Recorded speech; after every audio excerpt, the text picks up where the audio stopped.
Et salut, coucou, bienvenue tout le monde, c'est Florent le Meeple Vert pour un petit peu le tour des sorties des jeux de société. Normalement c'est le samedi matin, ben là cette fois-ci on le fait le dimanche soir et on va couvrir 2 semaines de sorties puisque la semaine dernière je ne l'ai pas fait.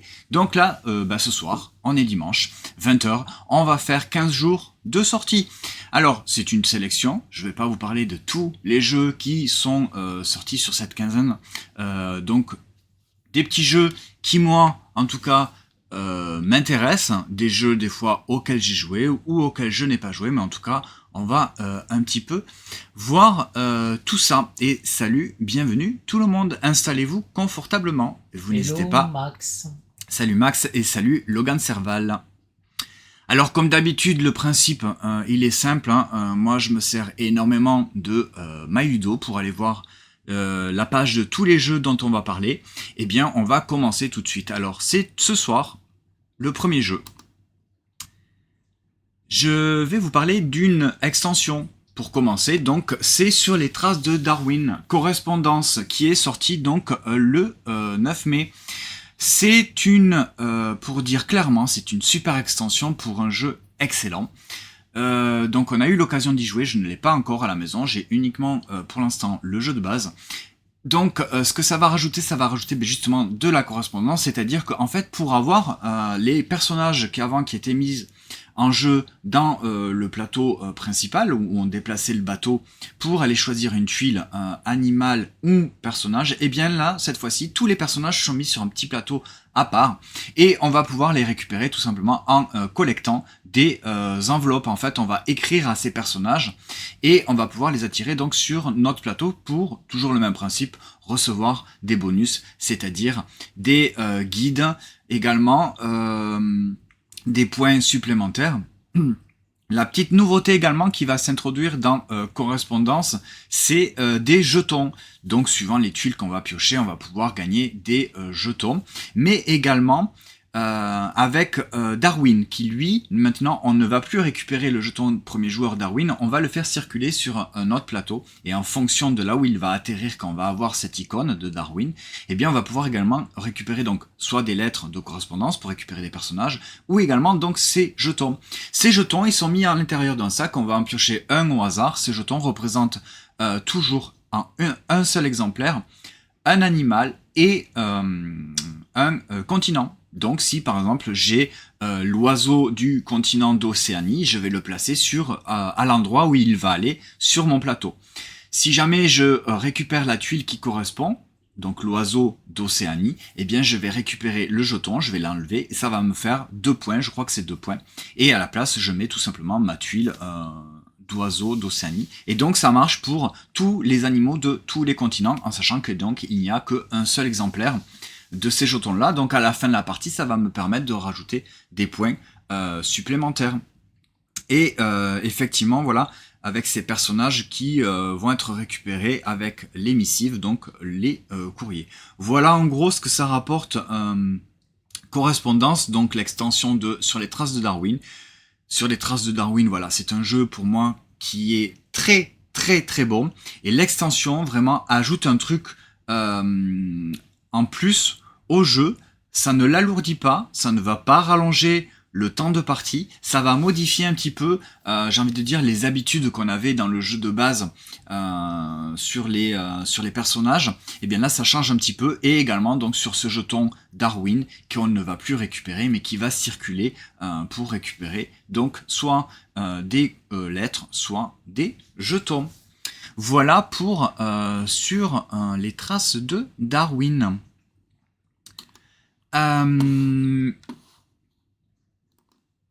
Est sorti également le 9 mai Scoville, donc qui est, on le voit de suite, illustré par Vincent Dutré. Donc moi, j'ai très envie d'y jouer. Je ne l'ai pas encore découvert, je ne le connais pas. Donc c'est apparemment une réédition, puisque là on voit que c'est la deuxième édition. Alors il se joue de 1 à 6 joueurs à partir de 14 ans, pour des parties d'environ 60 à 120 minutes.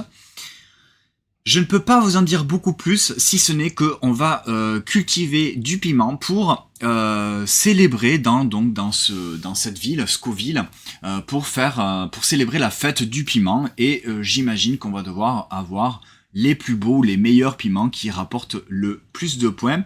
Je pense que j'aurai l'occasion d'y jouer prochainement, puisque les copains ont le jeu. Je défile un petit peu. Donc c'est un jeu édité à la base par Grail Game. C'est un jeu de Ed Marriott et illustré donc par Vincent Dutré. C'est Matago qui localise et distribue en français ce jeu-là. Voilà pour Scoville. Il est un peu cher quand même, hein. Il est aux alentours de 50 €, mais c'est vrai que souvent les jeux Grail Game sont toujours un petit peu chers. Mais je vais vous montrer peut-être un petit peu quelques photos. Voilà, il y a de quoi faire. Il y a pas mal de jetons comme ça, les jetons piments de différentes couleurs en fait, suivant les variétés de piments, qui sont des petits jetons en plastique et on va insérer dans ce plateau qui est perforé. Donc, à savoir si on fait des motifs ou si on fait des collections, je n'en sais pas plus, mais en tout cas voilà. Il me donne très très envie. On voit qu'il y a des paravents à ce niveau-là. Donc, est-ce qu'on va faire quelque chose un petit peu secrètement par rapport à ses adversaires? J'imagine que oui. Voilà, donc on les place. Il y a des cartes, tout ça, des objectifs, j'imagine. Peut-être des enchères, on dirait. Voilà. Donc ça me donne plutôt envie. Vous voyez qu'il est déjà dans la wishlist. Donc ça, pareil, je vous en reparlerai, je pense, incessamment sous peu. Je regarde un petit peu vos commentaires.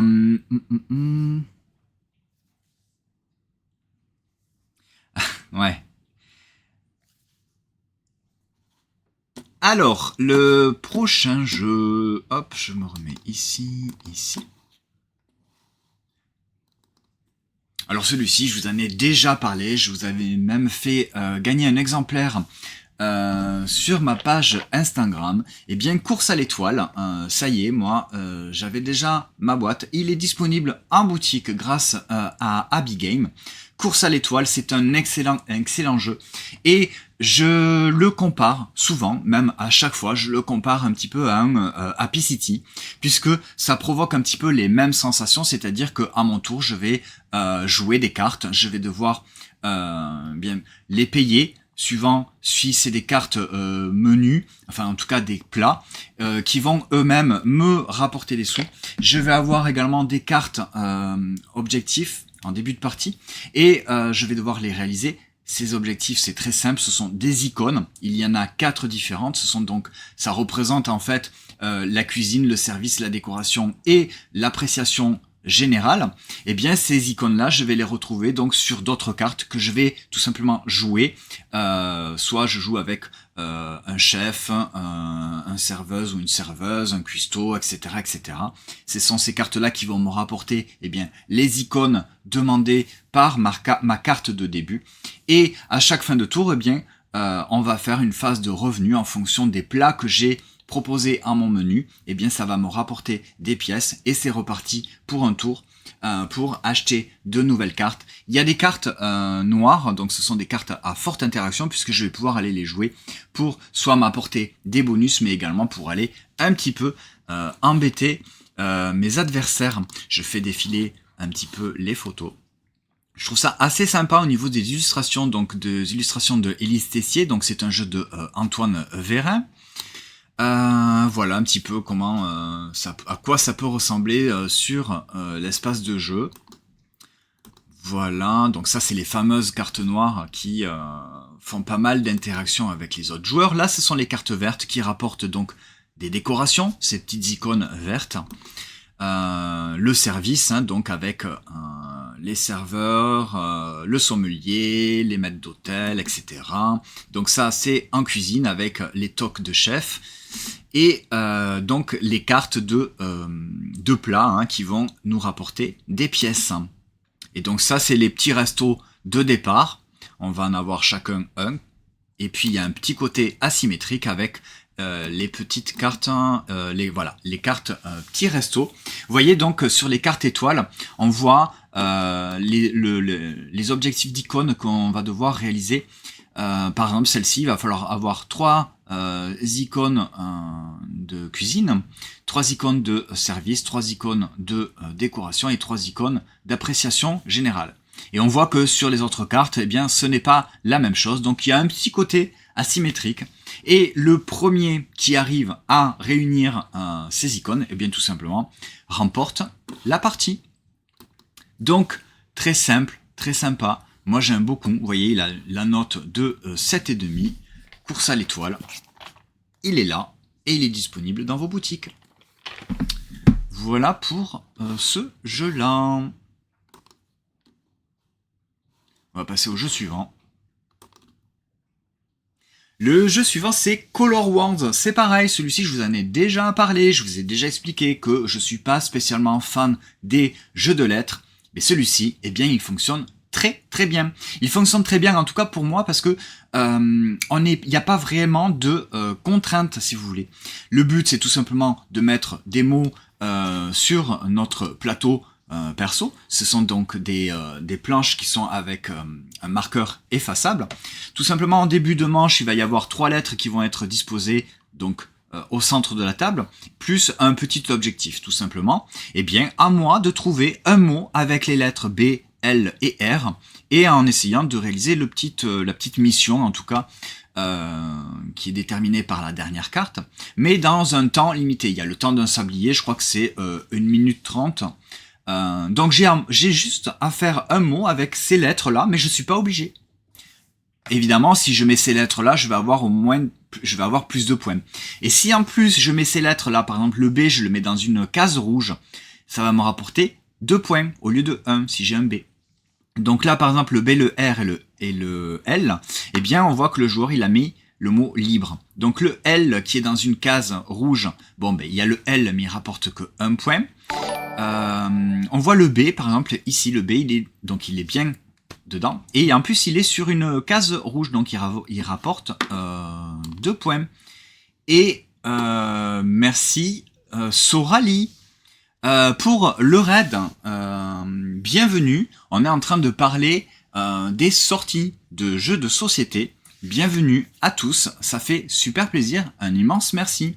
N'hésitez pas à follow la chaîne pour être averti. Généralement, je fais les lives le lundi soir pour le débrief ludique où je parle des jeux que j'ai joués et je donne mon avis. Normalement, le samedi matin vers 11 h, je parle des jeux de société qui sont sortis la veille. Là, ce week-end, exceptionnellement, on le fait le dimanche soir. Voilà.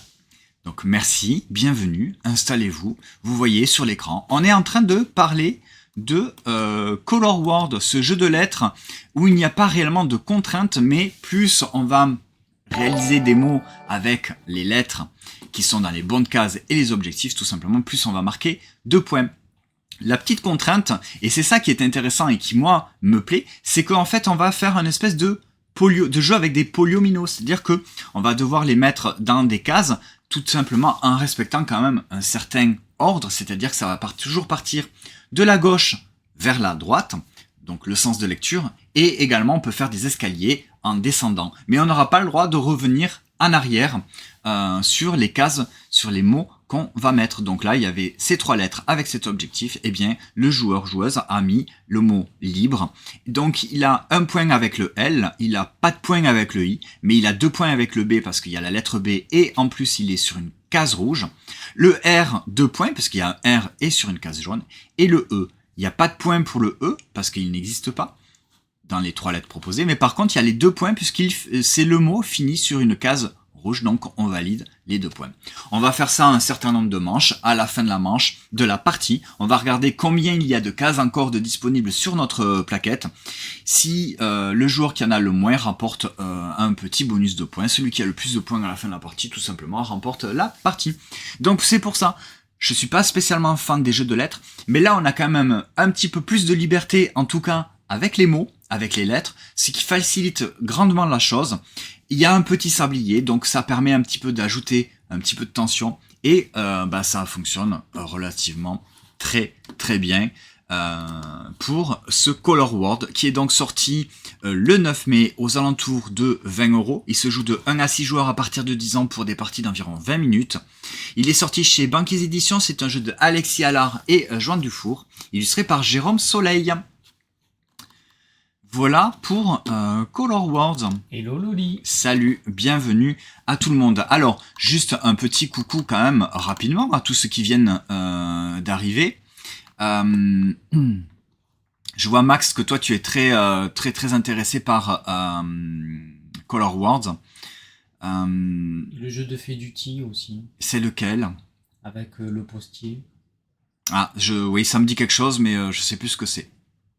Donc, salut Vesnik Bitsv, salut Flo Palmier, salut K1000 et 1N8, et salut Sorali, et merci beaucoup. Donc désolé si je ne prononce pas vos pseudos correctement, et salut Sto Twitchy. Vous avez des pseudos un petit peu hors du commun. En tout cas, merci beaucoup de venir et de marquer un petit truc dans les commentaires. Et salut Loli, bienvenue.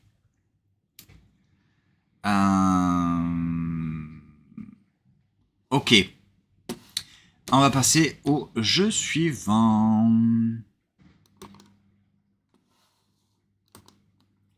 Et le jeu suivant, c'est avant-après. Je ne l'ai pas. Par contre, j'ai les petits exemplaires de démo qui étaient disponibles aussi bien à Cannes que aussi bien à l'Alchimie du jeu à Toulouse.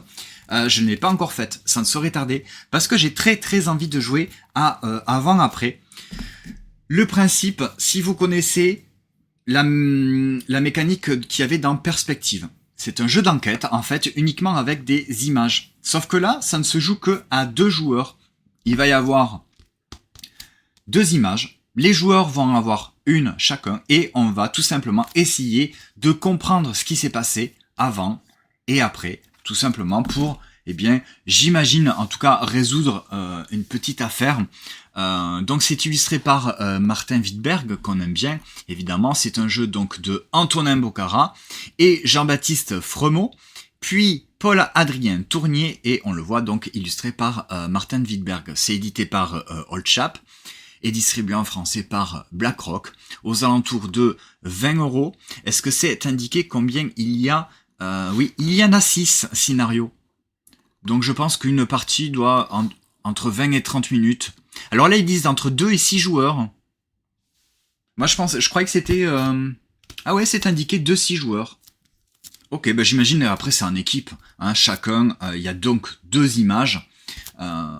Et ça se joue, j'imagine, en équipe. J'ai très envie de le découvrir, donc je vous en reparlerai très prochainement dans un débrief ludique. Donc ça, c'est sorti le 9 mai. Ciao Sorali. Eh bien, merci beaucoup Sorali, c'est très gentil de ta part. On se retrouve très prochainement. N'hésitez pas à follow la chaîne. Je pense que de toute façon, c'est déjà fait. Oui, Max, il aime bien les élus aussi. Ouais, c'est rigolo, c'est pas, il y a pas vraiment de fioriture, voilà, c'est-à-dire que c'est du Martin Wittberg, donc c'est très drôle, il y a beaucoup d'humour, ça va droit à l'essentiel, et c'est très graphique en fait, ça fait très BD, donc de toute façon voilà, c'est du Martin Wittberg, j'ai envie de dire. Mais ça reprend effectivement le principe de Perspective où chaque joueur avait des images et on devait parler, discuter, décrire au maximum en fait ce qu'on voyait sur nos images. Donc ouais, ça me donne plutôt envie, j'ai hâte de découvrir un petit peu cette version de démo. Hop.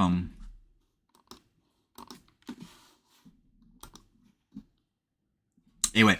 On passe aux sorties du 16 mai, donc de cette semaine, avec, voilà, ce Skijo Voyage qui nous arrive.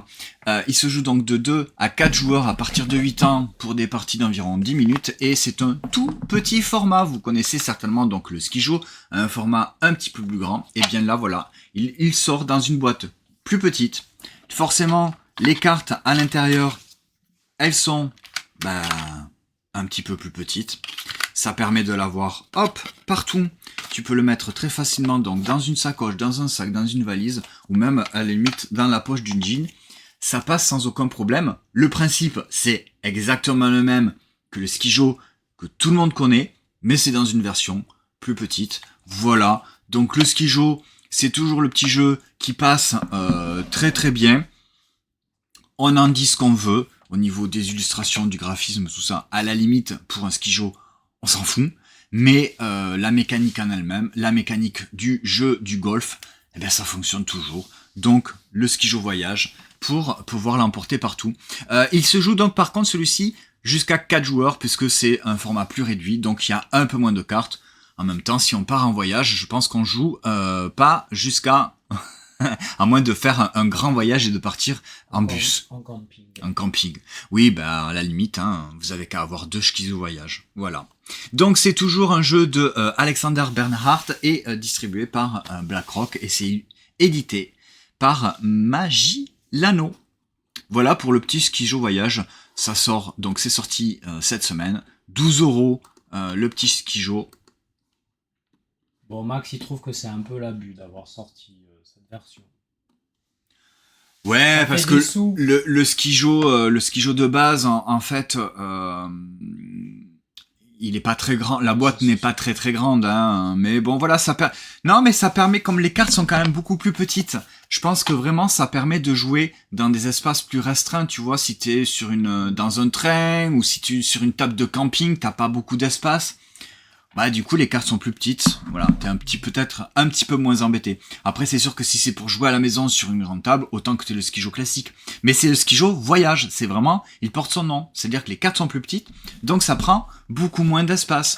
Tu peux jouer sur une tablette de train très facilement, tu peux jouer sur une table de camping ou sur une table de pique-nique où t'as peut-être un petit peu moins d'espace, mais voilà. Moi je trouve que c'est, effectivement, si tu aimes le Skijo, à la limite tu as peut-être déjà...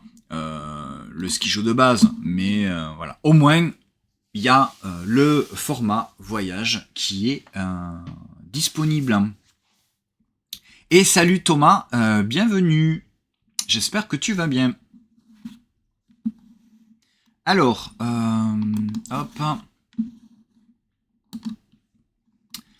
Alors, ben, il est là, Thomas. Petit point, ça y est, ben lui aussi il est sorti le 16 mai aux alentours de 10,90 €. Il se joue de 2 à 6 joueurs à partir de 8 ans pour des parties d'environ 15 minutes. Ça, c'est... voilà. T'as un Skijo Voyage, tu prends le petit point qui va avec dans la valise. C'est un petit jeu de défausse de cartes, ultra simple, ultra malin. C'est super efficace, c'est ultra simple, ça marche super bien. Le principe, bah, il est ultra simple.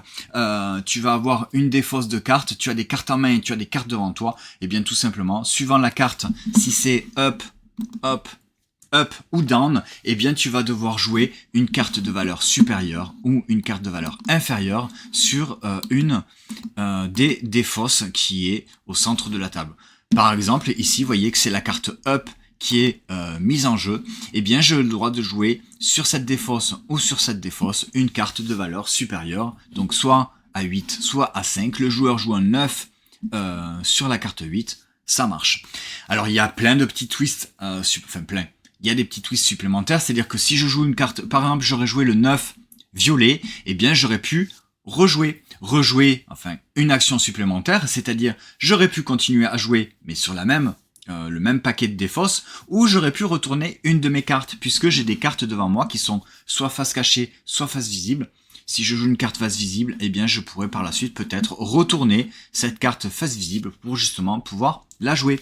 Le premier qui se défausse de toute sa main de cartes ou de toutes ses cartes qui sont posées devant lui met fin à la partie. S'il a le moins de points, tant mieux, il va marquer 0 points, je crois.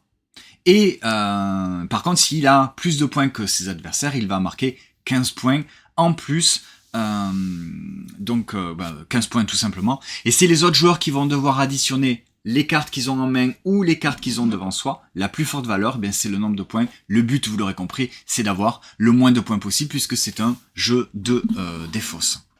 Donc voilà, franchement, ultra efficace. Ça marche super bien. C'est donc un jeu... Comment ? Le score, c'est x2. Ah, le score, c'est x2. Ok. Donc c'est un jeu de Alex Fortino, Simon Moulard et Thomas Favrelière, illustré par Clément Hérault. C'est édité par Blam et distribué par BlackRock. Donc je l'ai dit, hein, il se joue de 2 à 6 joueurs à partir de 8 ans, des parties d'environ 15 minutes, même ça, je pense que ça peut se jouer beaucoup plus rapidement, mais tu vas pouvoir facilement les enchaîner. Donc voilà, petit poids, c'est simple, c'est efficace, c'est des petits jeux de défausse qu'on aime bien. C'est en 3 manches. En 3 manches, ok. Bon, je rentre pas plus non plus dans les détails. En tout cas, voilà, si vous aimez les petits jeux de cartes et de défausse, eh bien, celui-ci fonctionne plutôt pas mal. Alors, ah oui, attention, il y a Thomas qui veille quand même à ce que je dise les choses correctement. Hein. C'est normal. C'est normal. Ah ben Loli, tu t'es fait avoir, voilà.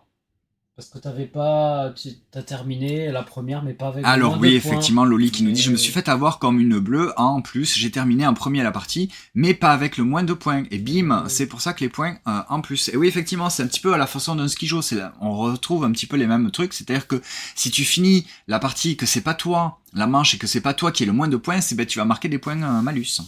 Voilà, donc Thomas nous dit effectivement qu'on peut donc choisir de jouer soit en 3 manches, soit à un certain nombre de points. Voilà, donc ça c'est un petit jeu de défausse qui marche vraiment bien. Oui, Max, c'est pour offrir à tout le monde. Oui, ouais, vraiment ça, même les joueurs et les non-joueurs, il n'y a aucun problème. Moi, je pense que c'est un jeu qui passe avec tout le monde. Alors, on va passer à un autre jeu. Flatiron, ça y est, il est sorti le 16 mai aux alentours de 25 €. C'est un jeu qui se joue à 2 joueurs, mais il y a également un mode solo. À partir de 12 ans, pour des parties d'environ 45 minutes. Moi, je lui avais mis une note de 6. J'avais pas été super convaincu par Flatiron. Je pense que de toute façon, oui, je vais lui redonner une chance, je vais y rejouer pour voir un petit peu, parce que des fois, sur une première partie, on peut être frustré ou ne pas avoir vraiment saisi les petites subtilités. Donc voilà, celui-ci, c'est sûr que je vais y rejouer. Alors, c'est illustré par Weberson Santiago. Je commence par ça parce que déjà, j'aime beaucoup cet illustrateur et la boîte est magnifiquement illustrée. L'intérieur, à la limite, c'est pas très bien illustré. Enfin, c'est pas que c'est pas très bien illustré, mais bon, il n'y a pas réellement d'illustration. C'est vraiment Flatiron en fait va vraiment jouer sur le fait que on va construire ce fameux building à Manhattan et on va vraiment le voir évoluer en 3D au fur et à mesure de la partie. C'est ça qui est intéressant. Avec donc des piliers, on va récupérer des cartes qui vont en fait on va en faire une construction de moteur pour accélérer en tout cas la partie ou alors bonifier nos actions. Donc vous voyez sur à quoi ça peut ressembler sur une table de jeu. Visuellement c'est plutôt pas mal. Je trouve ça quand même assez intéressant au niveau justement de la construction de moteurs. Mais je suis pas doué en fait, je suis pas doué en construction de moteur, ça c'est le petit truc que j'avais déjà dit. C'est un jeu de Israël Sendrero et Sheila Santos et c'est Ludonova qui édite ça et c'est distribué localisé en français par Asmodée. Donc voilà, et bien en fait je pensais qu'il était sorti depuis un peu plus longtemps que ça, mais non, ça y est, Flatiron est disponible en boutique. Donc on aura, j'imagine, l'occasion d'en reparler. Alors, je regarde un petit peu vos commentaires. Oui, comme ça marche bien à 2 petits pois, c'est un bon duel. Alors ça, il faudra le clipper, je pense. Petit pois, effectivement, comme ça marche. C'est vrai que ça marche très bien à 2. C'est un bon duel, effectivement. Quel talent, ouais. Non, mais c'est très drôle. Je pense que je vais le clipper. C'est dommage que on est sur l'image de Flatiron. Oui. Est-ce qu'on la referait pas pour faire un petit clip quand même, hein?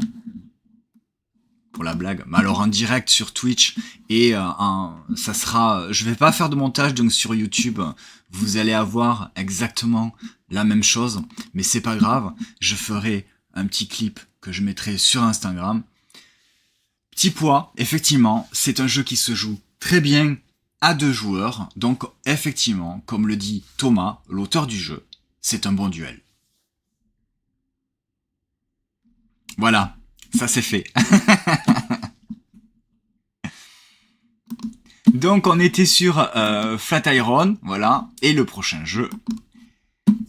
Le suivant c'est Catwood. Catwood, hop, il est là. C'est un petit jeu qui est édité chez Zacatrus, donc il est sorti le 16 mai, la semaine dernière, aux alentours de 27,95 €. Il se joue de 2 à 4 joueurs à partir de 10 ans. Des parties d'environ 45 à 60 minutes. Oui, c'est à peu près ça, je pense. 1h60 minutes, c'est vraiment grand maximum. Ouais, voilà. Donc c'est un jeu de Fabio Lima et illustré par Georges Tabenara Redondo, tout simplement, je lis ce qui est indiqué sur la boîte. C'est un jeu plutôt malin, même si je me suis fait éclataxe sur ma première partie. C'est un jeu où on va avoir une mise en place, on va avoir des tuiles. Voilà, par exemple sur cette photo. On va avoir une mise en place de tuiles suivant le nombre de joueurs et tous les joueurs vont avoir son plateau perso et tout simplement à mon tour de jeu je vais avoir sur les premiers tours une seule action. Ces actions ça va être de me déplacer, de de m'accaparer en tout cas un bâtiment ou de m'accaparer une zone du parc en dépassant des ressources. Donc je vais me déplacer, à chaque fois que je vais me déplacer, je vais collecter des ressources que je vais placer sur mon plateau perso et je vais pouvoir faire des actions pour donc soit me déplacer, soit pivoter des bâtiments ou les échanger de place, tout simplement pour arriver sur des lieux, pour dépenser des ressources, prendre une carte du lieu qui vont me permettre donc de collecter des points en fonction, et bien tout simplement soit de collection, en tout cas de jouer tout simplement, ou alors de points directs, enfin de points que j'aurai à la fin de la partie brute, en fonction des bâtiments, en tout cas où j'aurai marqué mon territoire. Donc voilà, c'est un petit peu de planification, un petit peu de programmation, mais assez légère, et un petit peu de gestion de ressources. Ça mélange un petit peu tout ça, et c'est plutôt malin en fait. Voilà, même si ma première partie c'est pas que j'ai pas trop aimé parce que je me suis fait éclater. Je pensais créer un truc qui allait plutôt marcher, en fait pas du tout. Mais voilà, ça c'est un petit jeu, je pense. Alors c'est à partir de 10 ans, hein, c'est pas du ultra familial, donc c'est pour ça que c'est pas si simple que ça, puisqu'il y a quand même un petit peu de planification. Il y a quand même pas mal d'interactions puisque les joueurs peuvent modifier la disposition des tuiles, hein, comme on le voit au centre du plateau. Donc si tu as prévu de faire un truc, si le joueur avant il déplace les tuiles ou il les pivote, eh bien tu n'auras pas accès forcément à la ressource, au bâtiment ou au parc. Voilà, donc suivant comment c'est orienté, tu peux ne pas pouvoir faire ce que tu voulais faire. Donc, à rejouer. Pour l'instant, je vais pas mettre de notes, mais en tout cas, voilà, c'est à rejouer. À bientôt, Loli. Merci beaucoup. Et salut le petit caribou. Bienvenue. Hop, hop. Voilà, donc Catwood, c'est donc sorti par chez Zacatrus, c'est un jeu, je l'ai dit, donc de Fabio Lima et illustré par Georges Tabanera Redondo. Le jeu suivant, alors celui-là, bon, celui-ci, vous le connaissez tous, vous en avez entendu en long, en large et en travers sur Instagram, sur YouTube, partout. Et ben voilà, moi aussi, hein, j'ai succombé. La semaine dernière, c'était l'alchimie du jeu à Toulouse. Forcément, je ne pouvais pas passer à côté de camarades. Un petit souvenir. C'est un jeu souvenir, effectivement. Alors, je n'y ai pas joué lors du festival à Toulouse, l'alchimie, parce que les tables étaient toujours occupées. Je n'ai pas la patience. J'ai acheté le jeu, comme tout le monde, et on y a joué cette semaine. Est-ce que je vous donne mon avis ou est-ce que je vous dis juste que c'est dispo? parce que normalement, mon avis, c'est le débrief ludique du lundi. Je vous en dirai plus lundi. La seule chose que je peux vous dire très rapidement, camarades, donc énorme succès en tout cas de vente depuis que il est sorti, ne serait-ce qu'à l'Alchimie et à la boutique du Passe-Temps, et maintenant qu'il est sorti la semaine dernière, je pense que tous les gens qui rentrent dans une boutique de jeux, en tout cas qui connaissent Simon du Passe-Temps, forcément ont acheté le jeu. Donc au niveau commercial, c'est un carton plein, bien joué. Niveau com, là il n'y a pas de souci, c'est rondement mené. Bon, après le jeu en lui-même, c'est du lancer 2D et du placement 2D. Ni plus ni moins. Alors c'est très simple, hein, vous voyez, c'est du 8+, donc aucun problème, c'est très accessible, c'est très familial, c'est ultra simple. Ça marche, mais attention, moi je préfère quand même le dire, si jamais vous ne le connaissez pas, c'est un petit jeu, 15 €, voilà, vous engagez pas la propriété, voilà. Mais avec toute la com qu'il y a dessus, il faut pas vous attendre au jeu de l'année, loin de là. C'est à ton tour de jeu, tu lances une poignée de dés. Suivant les résultats, eh bien, tu vas essayer de faire des objectifs. Ces objectifs, ils sont sur les cartes. En un lancé, il faut que tu fasses une ligne avec des symboles différents. Le but, c'est de collecter le plus de cartes possible pour, eh bien, avoir tout simplement les points. Si tu arrives à collecter toute une famille de mêmes cartes, c'est-à-dire de la même couleur, tu vas avoir des points supplémentaires. Mais c'est tout. Voilà. Tu les sauvegardes parce que tu as une interaction supplémentaire qui va pouvoir te permettre d'aller voler des cartes que ton adversaire aurait déjà prises précédemment. Mais attention, voilà, je critique pas du tout le jeu, mais attention, on en entend parler partout, mais ça reste un jeu très simple, très con, et il faut pas s'attendre à passer des moments extraordinaires autour de ce jeu. Voilà, alors moi je dis c'est un jeu en fait souvenir. Bon bah je pense que voilà, il faut avoir camarade parce que c'est le jeu de Simon du Passe-Temps. Les illustrations sont sympas, l'univers c'est rigolo, un petit peu à la Cuphead. Tu dis quoi, Anto? Et qu'on les aime. Oui, bien sûr, évidemment qu'on adore le Passe-Temps et toute son équipe, et particulièrement Simon. Alors, on s'est croisés, mais alors de loin avec Simon, donc on n'a pas discuté quoi que ce soit cette année. Hein, j'espère qu'il ne m'en voudra pas. Merci à Caldra51 pour ton follow, bienvenue. Donc voilà, c'était juste mon petit truc pour camarades. On en rediscutera demain soir en live sur le débrief ludique, hein, où je vous en parlerai un petit peu plus longuement. Et salut, je papillonne. Excuse-moi, j'avais pas vu que tu étais arrivé. Bienvenue, j'espère que tu vas bien. Oui, comme dit Max, c'est un jeu où on prendra pas autant de plaisir qu'il y a de com dessus. Ah non, clairement, hein, ça c'est sûr qu'il faut pas... voilà, il y a énormément de com parce qu'effectivement, Simon du Passe-Temps, il a une force de frappe au niveau de la com monumentale. Je pense que c'est au niveau com, au niveau en France, c'est le number one. Je veux dire, il a pas une force de frappe. Il y a pas quelqu'un qui fait plus que lui en fait, je pense. En tout cas sur YouTube. Donc voilà, il est assuré d'avoir de bonnes ventes sur ce jeu-là. Mais par rapport, tu vois, à plaisir de jeu et com, il y a quand même un petit décalage. Encore une fois, je ne critique pas le jeu puisque c'est quand même un jeu qui est quand même plutôt sympa et qui se joue très facilement. Mais voilà, vous attendez pas à un truc énorme. Hein. C'est vraiment un tout petit jeu de lancer de dés, tout simple. Voilà pour camarades. Hop. Mais oui, alors effectivement, c'est ça, c'est que c'est pour donner son soutien. Alors, est-ce que Simon du Passe-Temps a réellement besoin d'un soutien financier?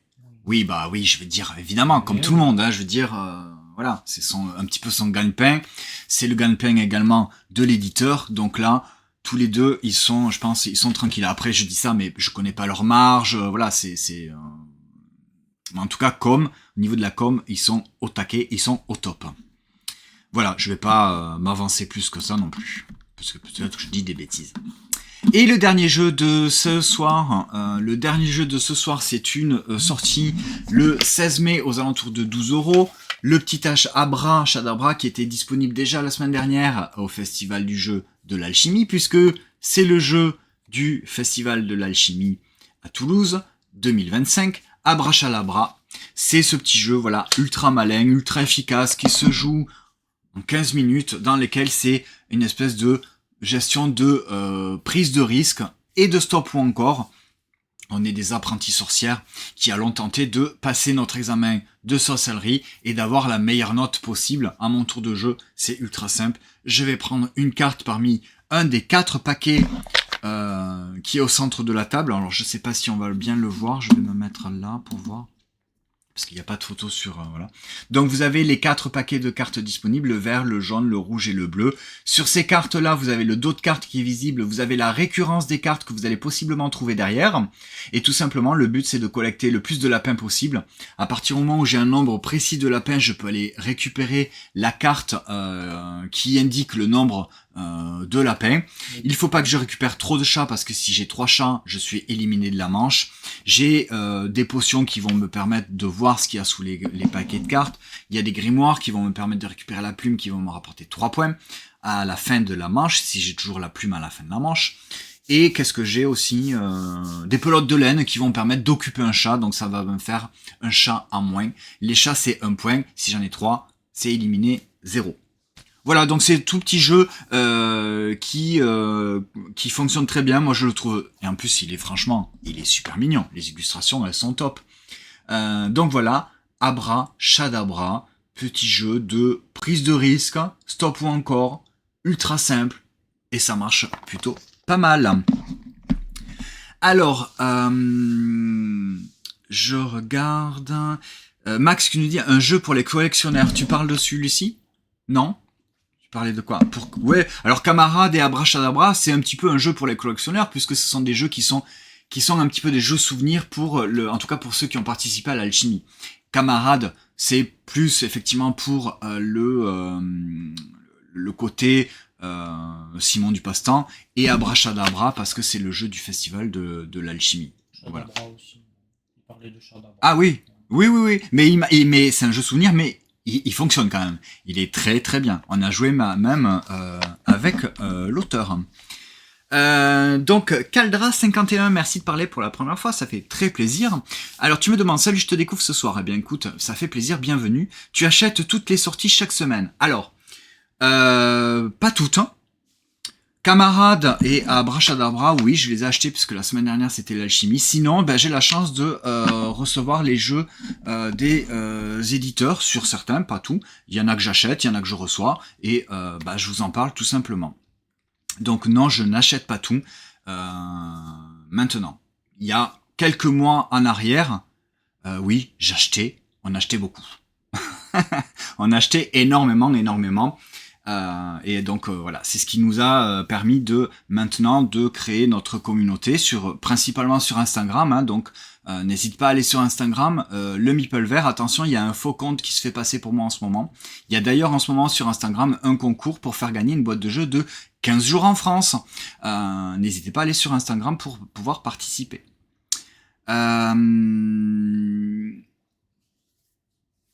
Oui, c'est ça Max, effectivement maintenant avec le succès, non, il faut pas exagérer. Mais voilà, oui, je reconnais que c'est quand même une chance de pouvoir recevoir certains jeux et de pouvoir justement faire ces débriefs ludiques ou des sorties et vous parler tout simplement des jeux auxquels j'ai pu jouer.